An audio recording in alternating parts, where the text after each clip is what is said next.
Hello, my name is Rajaa Hamid. I am PhD student in Ovidius University of Constanta in Romania.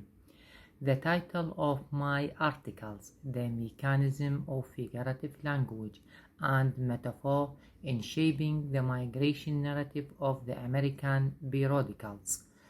Let's move to key concepts.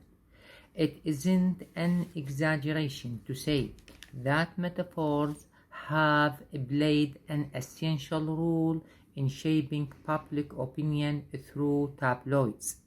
The main goal of this study is to investigate metaphors in a variety of media, text, and statements taken from the American public space related to the migration as a means of critical methods associated with CDA. Let's move to overview.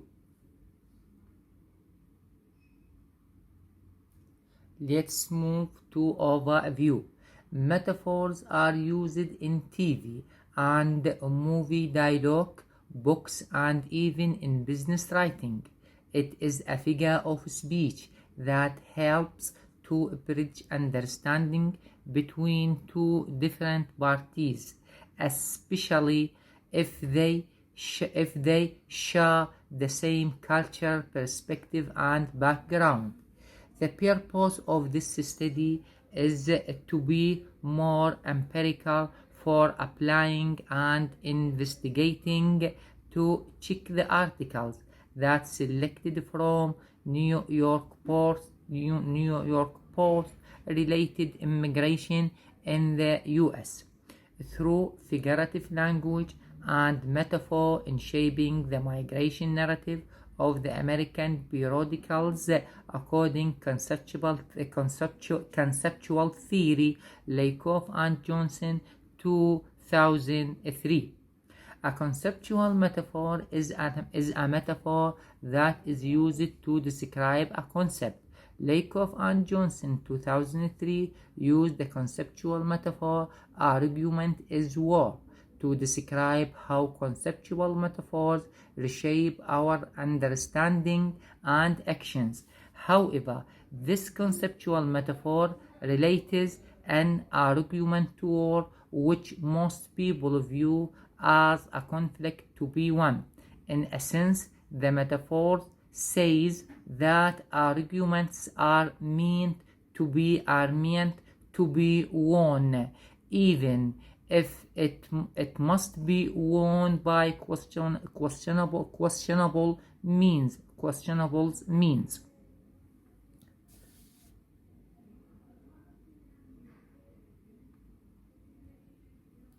Theory applied to data.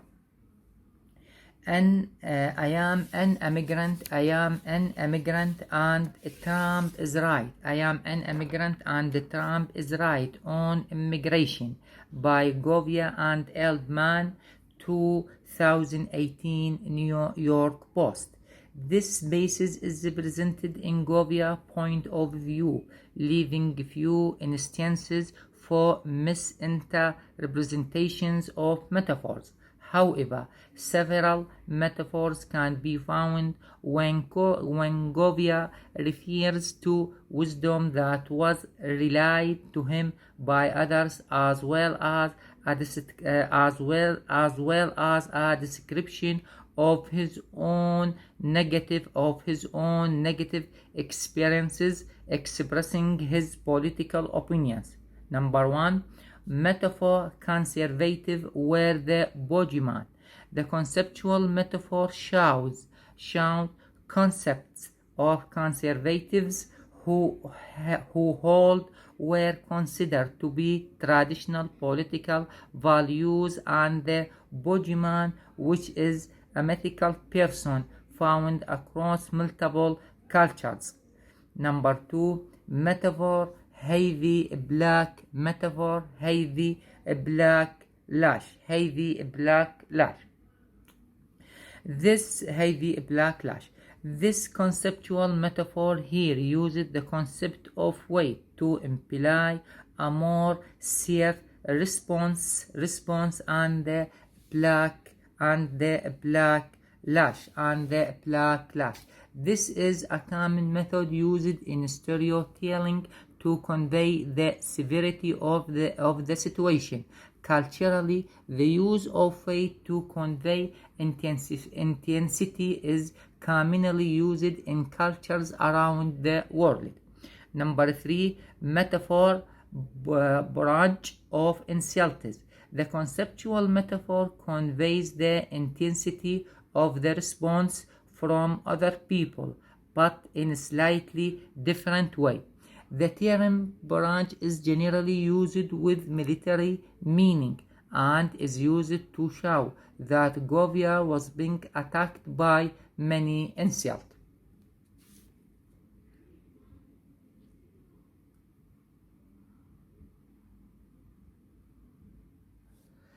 Sorry, another slide. Sorry, Hillary. Another slide. Sorry, Hillary. Sorry,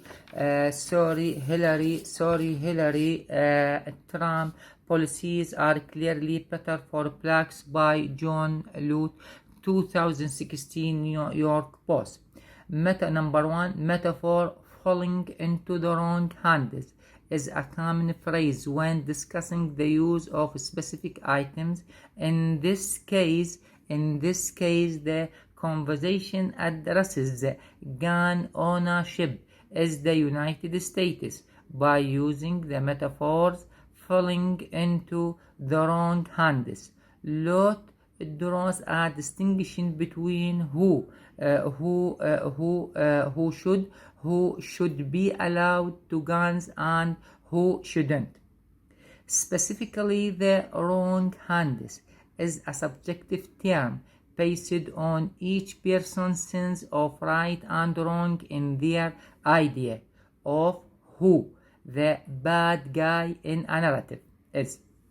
Falling also has a subtle connotation in this context, and it is implies that is good people in this narrative will be responsible for the bad guy acquiring guns if they don't safeguard them.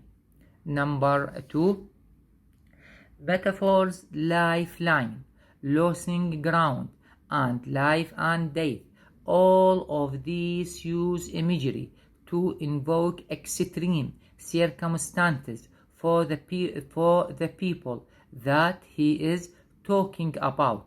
Most notably, the use of life and death invokes affirmative and critical responses from the people involved.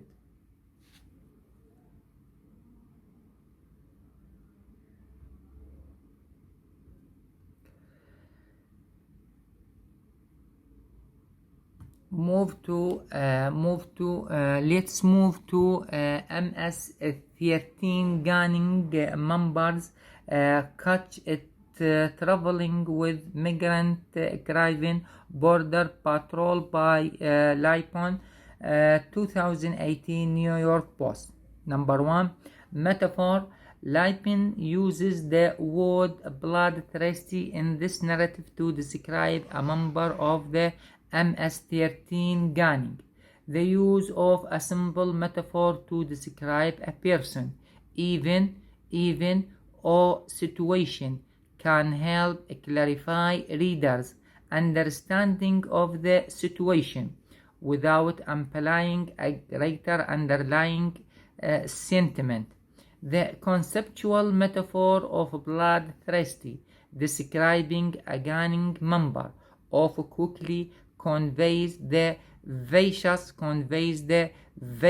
nature of the person without adding political slant or distracting the reader from the more important message. Instead, it takes advantage of a phrase that is commonly used to help readers understanding the person character in as few words as possible.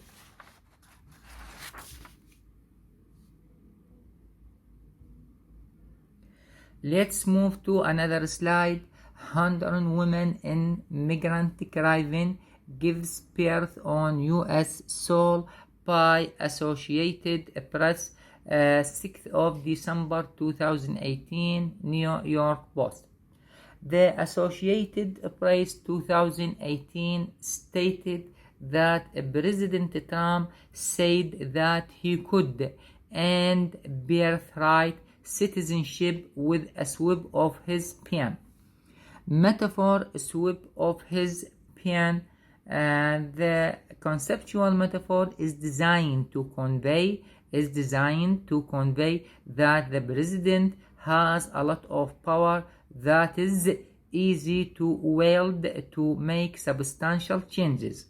The choice of the word sweep is specifically used to convey how easy something is to do. That falls in line with many of the other examples of the president's view of his executive powers, in which many cases involve language, specifically metaphors that evoke a sense of ease in action. Let's move to conclusion. After reviewing the available articles for the study, it is clear that the use of metaphors can have a significant effect on how they are perceived. In the articles where few, if any, metaphors are used, the context is more straightforward and factual, with little or no political bias present. However, the articles with many metaphors showed a more significant amount of political bias. Furthermore, those metaphors seem to be specifically chosen to outline a narrative that is explicitly stated in the text. This can be problematic for political journalism and the country as a whole, since many people rely on political news outlets to shape their understanding of politics across the country. By relying on these new sources when they have an inherent political bias, and a powerful tool like metaphors to shape people's perceptions, many people are falling victim to plans to align their perceptions of the world with the interest of news outlets. Thank you for your listening.